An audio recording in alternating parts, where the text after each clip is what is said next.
years. They suspended 5, and I did 2 years in the Marion County Jail in my hometown. 2 years in the Marion County Jail. And I'm sitting up in the motherfucking jail, man, and I don't look that much different than I do now. And I ain't had no hair on my face, had curly hair. I'm sitting there with some real goons. And when that story about don't drop the soap and the predators, that shit's real. I'm sitting up in the jail, and a dude just walked up to, I don't know where the fuck, I'm talking about this motherfucker looked like a swollen snake. He was big. He just walked up on me and said, I'm gonna hit you in your motherfucking throat. I said, what the fuck, what? Nigga, I ain't even dead. I don't even know you. I guess he wanted to fuck, he was trying to fuck me. That's how they do it. They bully you, and then if you let them bully you, they bully you. So I guess he thought he was trying to set me up for that. I said, oh, I got to figure something. I kept saying to myself, I'm gonna bite this nigga if nothing else. A bite is a bad motherfucker, yeah. Somebody get you on the ground, bite them. They getting up. I'm biting the shit out you, nigga. Big Mac style, wherever you got me on the ground, I'm biting the fuck out of you. Nigga didn't know I was finna use my mouth on that nigga for real.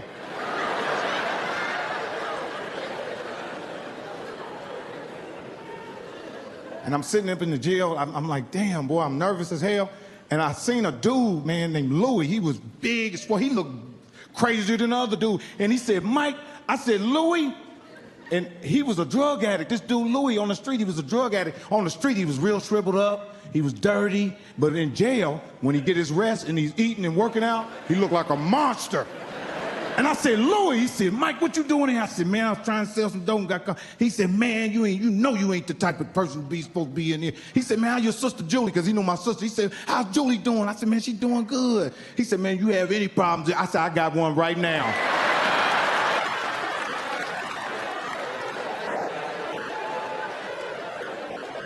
I said, God is good, nigga, and I got favor. You hear me? I got favor. He said, who? I said, he's standing over here right now. He said, point him out. I said, no. I said, he's looking at us. Because I didn't know if I pointed at him. I said, I ain't pointing at him. He's over there. Man, he went over there and whispered in the dude's ear. And when he backed up, he came back to me. He said, yeah, Mike, check this out, man. The dude right there, he's a bully, but he's a bitch. He ain't supposed to look at you, talk to you, walk past you. I said, oh, thank you.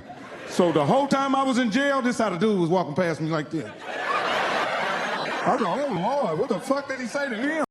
Yeah, I'm telling you, man, shit. I tried to go to the military, I ain't gonna lie, man. Any military people in here?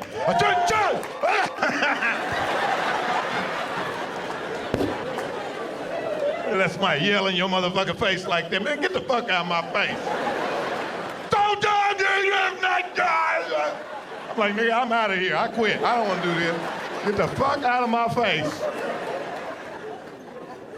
I tried to go to the military, man. I took the test and flunked. They call it an ASVAB. Man, that recruiter picked me up and took me out to dinner. I went to Ponderosa. I had that big potato with that steak. What? Man, I took the test and flunked the test, man. I couldn't get his ass back on that phone. I knew something wasn't right. But I'd already lied and told everybody I was going to the military. I'm like, look, I got the brochures. I had some brochures. I leave, I think, next Wednesday.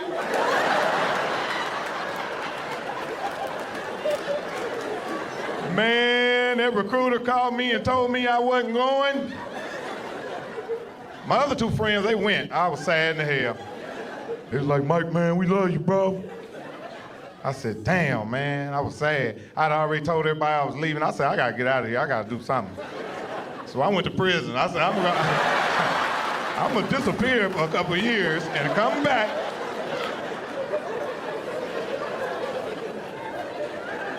Because guys who go to prison, they not fair to young guys, because they make the young kids want to go see what's in there.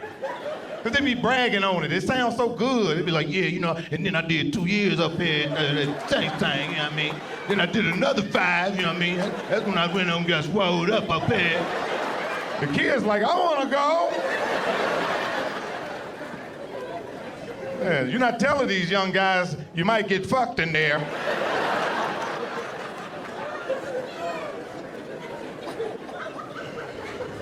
And on the street, you know, in the hood, they call them ops, you know what I'm saying? That's your ops. I'm like, what the fuck is that? Yeah, your opposition. Oh, I'm like, okay, I don't know. Yeah, OG, that's an op right there. Here to go my op, watch out. I'm like, what's an op? Is that a cop without the C on it? Then they got little dudes, they call them hitters. These are the little dudes that shooting motherfuckers. Shooters, they go to the little shooter. And they be describing this motherfucking dude that's shooting everybody. He be the size of that pole. I be like, that is the shooter? He's a little bitch. He built like Pink Panther, pants tight.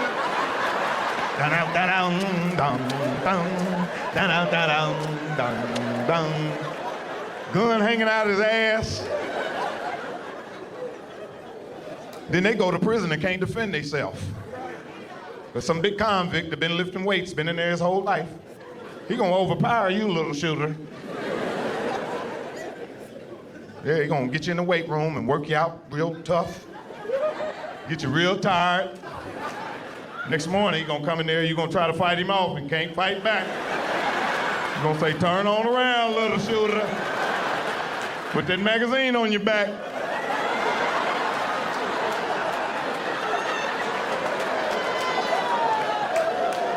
Spank your little buns, nigga.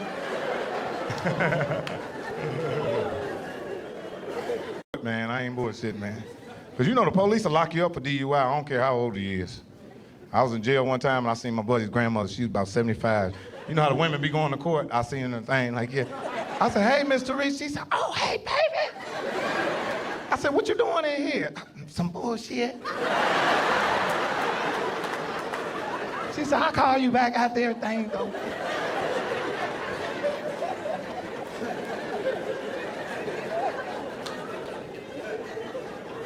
I seen her about 2 days later. I said, they ain't let you out? No, baby. Some stuff came up on me.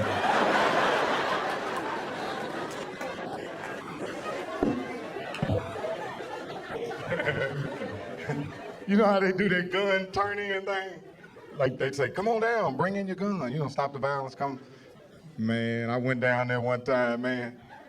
And as soon as I hand them people that gun, oh, goddamn, I said, hey, what the fuck was that? I just sat down and watched y'all take 9 guns. They was like, you just used this about 10 minutes ago, nigga.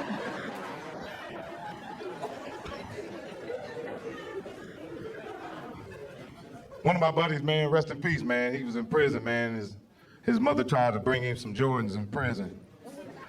So this lady about this tall with some size 15s on, she walking in. They said, if you don't take them fucking shoes off,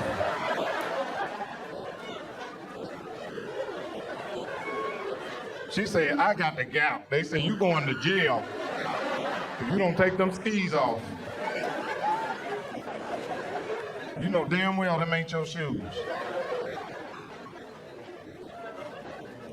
I seen Magic Johnson's son, E.J. Johnson. Okay, y'all stop now.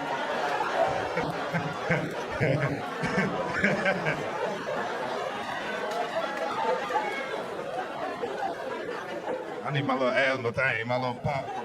Y'all know damn well they look alike. Don't fucking act like I'm sitting there picking on a motherfucker.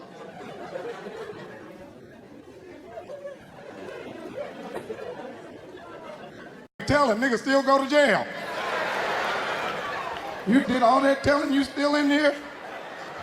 Niggas in jail are the lyingest motherfuckers ever. Nigga be in jail lying like, man, you know they took 100,000 from me, man. Kicked in the door, took 100,000, took 50,000, man, took everything. Be like, why you ain't got no money on your books? They took everything.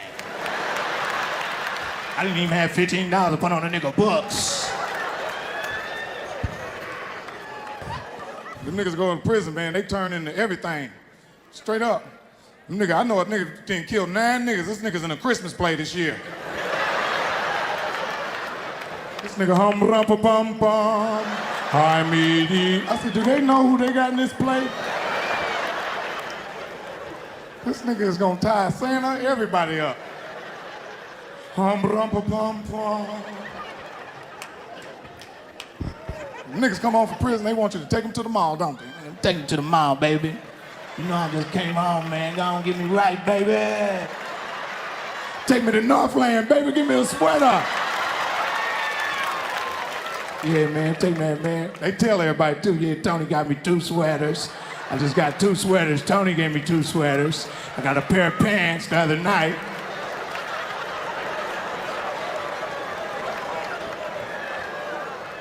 See the nigga a year later, man, you know I just came home, don't you? Nigga, you been home for a while now. Good lying motherfucker. And if you've been selling dope for 20 years and you ain't got shit, it's probably time to get a job. I mean, straight up. You know, I started off working jobs. I had a lot of jobs, you know.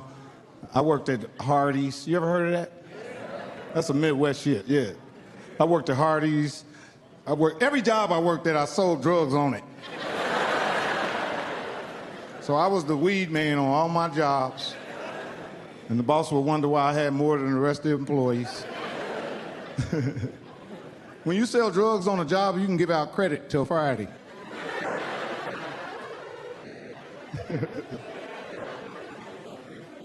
Then I graduated. Because that's how I was doing. I was working at 7-Eleven. I was bagging groceries and shit.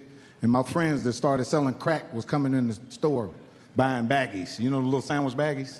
They was coming in there buying baggies. They had jewelry on. They was laughing at me. They was like, Mother, you still sucking crack? I'm like, what y'all doing?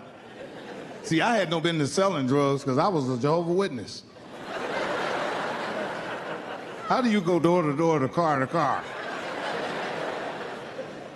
Yeah, I didn't have no business. My mother didn't know I was selling crack. I was so excited to sell crack, and I didn't know what I was doing because I was watching the videos and shit. I was listening to NWA, and I was like, oh, I'm getting in this shit.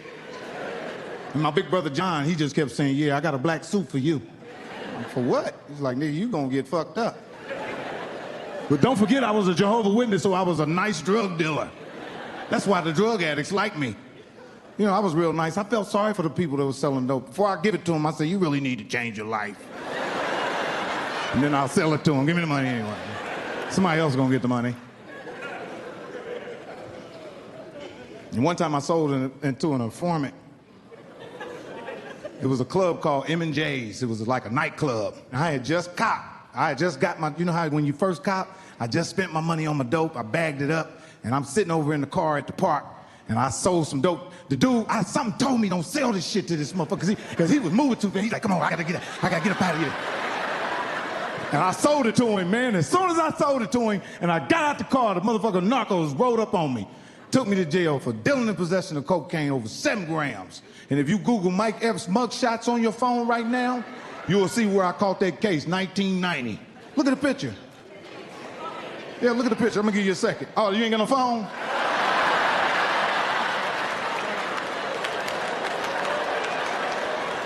Imagine me in 1990. When you get home, Google that shit. Yeah, I'm sitting there, man, motherfucker and I kept trying to tell the drug officer, I'm like, man, I'm a user. He said, no, you ain't no user. I said, yes, I am. I use drugs. He said, no, that was too much for a user. You were selling it. So the guy who set me up was a drug addict too. They couldn't find him. They was trying to make him come to court to testify on me, but they couldn't find him. So I went from 20 years to 8 years.